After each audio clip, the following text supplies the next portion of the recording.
Right. Okay, so I actually forgot to record the video, unfortunately. So yeah, so this is a re-recording. I'm going through the session, but I'm going to cover the Navigator stuff. I'm going to look at how to use Navigator, and I'm going to give you some insight onto what to do with Navigator as we move forward. So we'll look at who does Navigator give us access to, lead generation fundamentals, existing clients, target accounts, prospect pipeline management, webinars, and then we'll do some Q&A at the end. Right? Some of the things that people did ask, I'll try and remember what they were and cover them. So who does Navigator give us access to? It's interesting. If you look at marketing, I'm a huge fan of this this slide. In fact, it's one of our core pieces. 30% of people don't have a need for what you do. 30% have an interest, are not interested in your company. So you basically 60% of the market will never deal with you. On the other hand, 30% have a need but are not ready to act. They don't know they have a need. 7% have a need and are ready to act but are not looking. And then finally, active buyers, 33% of the market. Look, it could be 4%, it could be 5%.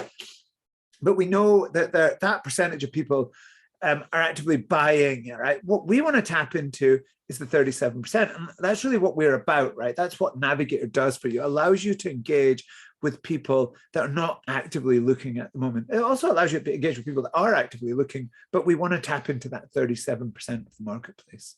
That's what we want. Yeah. So let's cover lead gen. Look, where are your leads? Where are your names? Where's your data? Again, let's go back to fundamentals. And I'm going to be looking at account management, other things, but we've got lead activation.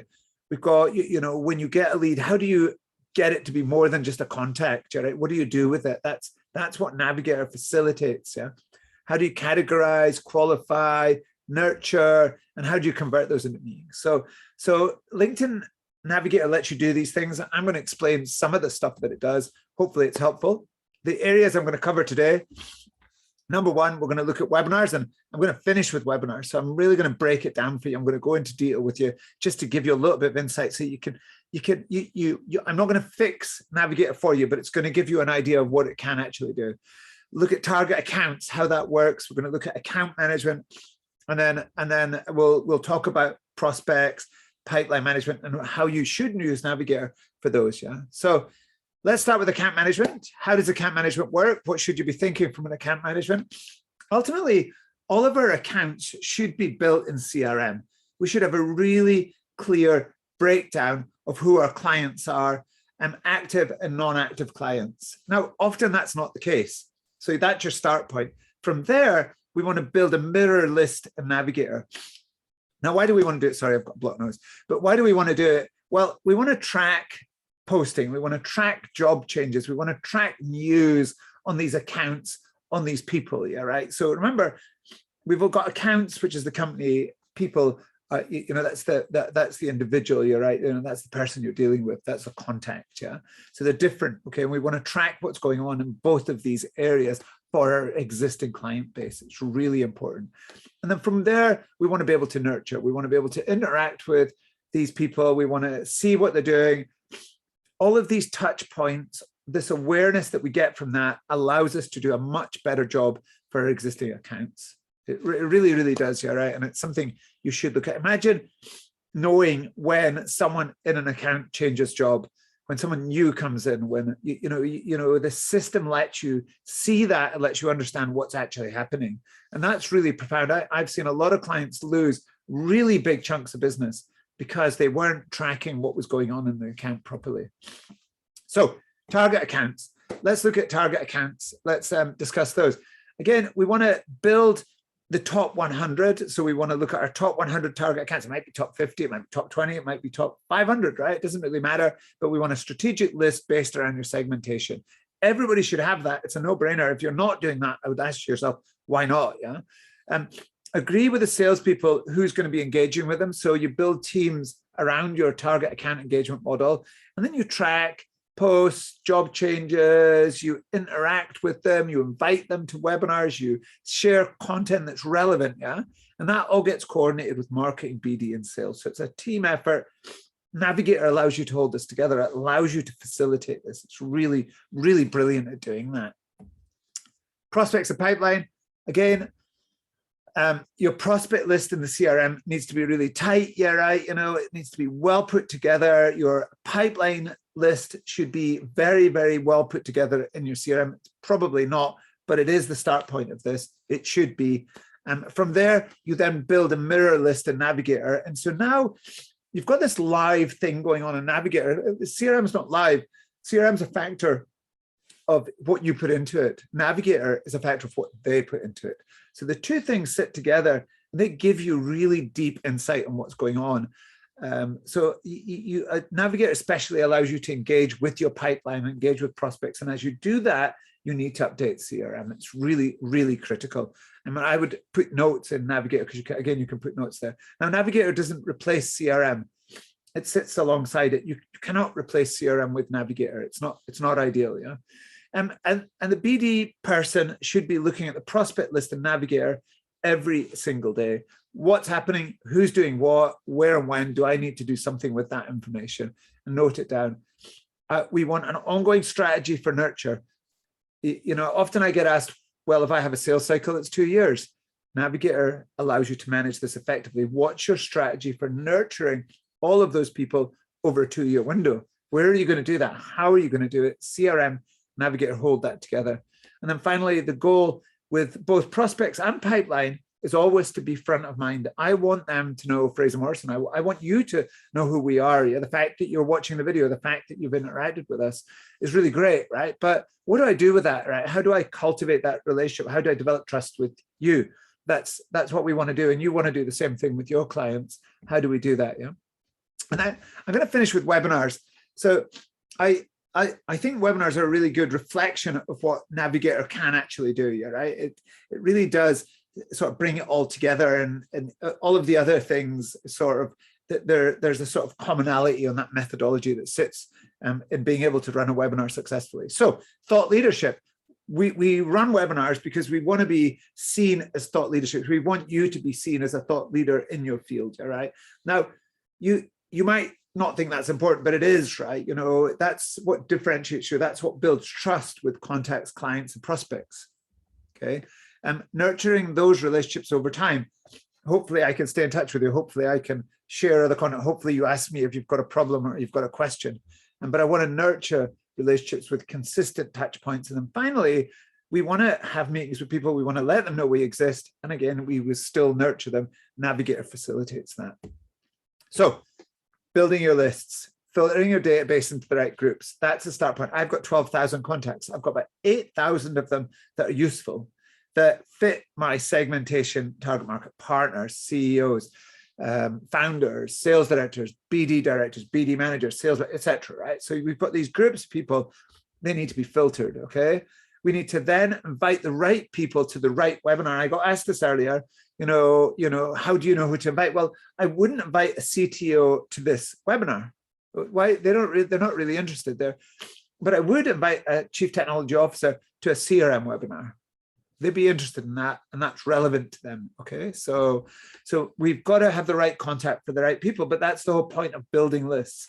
We want to track attendees, see who attend. We don't want to spam people. We want to build out interactions with them during this process. And then finally, pre, during, and post event, we want to engage with people. Yeah. So I'm going to share the video with you. Hopefully you're going to watch it. Maybe you did come, maybe you didn't come, but there's still a really nice touch point there if you're watching this, and you know, hi and thank you, and it's great to have you here, right? So, but where does the webinar start? Well, obviously it starts with a thought leadership piece. It starts with laying out your webinar. In this case, optimizing LinkedIn Navigator, creating the right content, and then you start inviting people. Yeah, so we want to invite people, but it's not as easy as that. The first thing we need to do is we need to build out a list. So within that list, it's about this webinar is about optimization of Navigator. Sales directors are the perfect group, or founders, or people that could use Navigator. So you can see here, United Kingdom, you know, the size of the company is the demographic that we work with, that we specialize in working with. And you'll notice at the bottom there, I've posted in the last 30 days. So I know they're interactive on LinkedIn. They're using it. They like it. People that post tend to see it as a preferred tool. And there's 375 people there. So how do we invite people? Yeah, right. Well, look, here's the list. Here's my list, right? You can see there CTOs, you know, director of business development, business development directors, more of them, right? They're different, right? Founders, yeah, right? And you can see how I've tagged them all. I've got a number there. FDR is founder 1, founder 2, founder 3, all different people, yeah, right? So 577, 5991. So in this event, actually, we'd invited the founder 3, right? So we didn't invite 2, didn't invite 1. Now, the reason for that is I don't want you to get an invite from me every week. Every month's good, every 5 weeks, but not every week, all right? I want to, and that means I can rotate my webinars well. I can do the same webinar 2 or 3 times, and I'm not inviting the same people. I'm also not bothering people. They're not going, oh crap, it's Fraser again, right? You know, so 1,000 steps. So that's the reason we do it. So I've taken my database, filtered it into 6,000 people, and we invite 1,000 people each event. So every 6 weeks it rotates, right? You know, so most people don't get too much from us, yeah? From there, we then go to LinkedIn and we want to send the invites. Now, here's the problem. LinkedIn makes it difficult to invite people and to strategically take those 6,000, invite 1,000, 1,000, 1,000. In fact, I actually cannot do it within LinkedIn. It's physically impossible to do it. So what we do is we double screen, we take the list of, as you'll notice here, FDR 03, right, which is founders, and we know that had about 470 in it, and we will manually fill in here the name of the person, add them, next person, add, till we've gone through 473. Now, to do 1,000 of these takes about 2-3 hours, depending on how quick the person is. So if we're doing, we've got 3 people inviting 1,000 each, that's 1 day's work, and that's it done. If it's every 2 weeks, that's a day's work for someone, a day and a half for someone to get that done. So it does take time, it takes resource. There's not a shortcut. I don't want a shortcut. I don't want to be able to press a button and that whole list gets invited, because all of a sudden the amount of invites that get sent out isn't just, you know, 50 million, it's like 1 billion a day, right? You know, and then everybody's getting spammed, and we don't want that. So we want blocks in LinkedIn that stop people spamming people. That's the whole point. If you want to take the time, you're going to do it properly, you've got to allocate time to do this the right way. But if you do that, like today, we've got 120 people signed up for the event, yeah, right? They've committed to knowing more about Navigator. We'll be able to communicate to them about it. It's really, really valuable, and it's worth the investment of time. What do we end up with? Look, this is one of the lists, 59 people in it, you can see there. We've got the ability to download the registration details. They get to nominate, do they want us to communicate an email or not, which is really cool. And, you know, we've got this relationship with them. So if you look here, you can see, there you are, right? Optimizing LinkedIn. So you're all in there. This is one batch of people that are coming to this event, and you've all signed up for it. Yeah? So we can take that. And you can see here, I can, well, this morning we sent a message, so I just took a screenshot to let you see, but 30 minutes ago, well, it was quite a bit more than that because we're past the webinar now. So we sent a message, as you saw, saying, hey, look, this is what it's going to be about. Looking forward to seeing you. Don't forget to register on Zoom.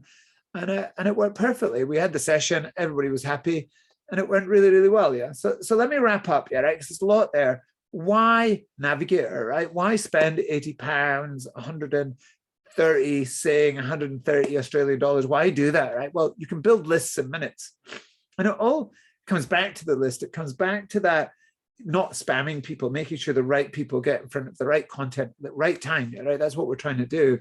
And it's marketing 101, but it's sales 101 as well, yeah? So, and we assess and engage with the list. Assessing and engaging with lists is really quick. It's really easy. I pull a list up, I can interact with it. So for example, you're all going to get, if you attended the webinar, you'll get the video and it was nice to meet you message. If you didn't attend the webinar, you didn't make it, you're watching the video, you'll get a message from us saying, sorry, you didn't make it to the webinar, but here's the video, love to touch base with you. So, you know, which would be great to meet you, by the way, but that's what we do, right? That it creates this humanized engagement with you. You get real-time information that's actionable. So CRM's static, yeah, right? Navigator's live, right? Navigator's this incredible thing that allows you the ability to engage with people in a really quick and structured way. Running webinars through Navigator is a dream. It's really simple to do. It's really, really easy. You know, as you saw there, we can do it. It takes a bit of work. I'm not disputing that. It's a couple of days work for one webinar, but that's worth it, right? You know, to get 30 people in a room, well, it was more than that, it was about 35 people in the room, plus another 60 signed up with details, taking the time to put it in their diaries. That's a good result, you know. It's easy to make significant interactions with people, which is what we really want to do. I want to stay front of mind. It lets me do that. I want to be relevant. I want to be there, but I don't want to be in people's faces. Yeah, right. Just enough, subtle enough. LinkedIn Navigator allows you to do that. So there you go. That's my brief overview. 17 minutes. That's not too bad. We answered some questions that went through how to do it, how to walk through, how to make this work. If you want to know more information, reach out to me. I'm happy to help you. Right, and we'll be doing other sessions on this. Yeah, it was great to. Well, I didn't quite see you there, but it was a good session, and thank you. So.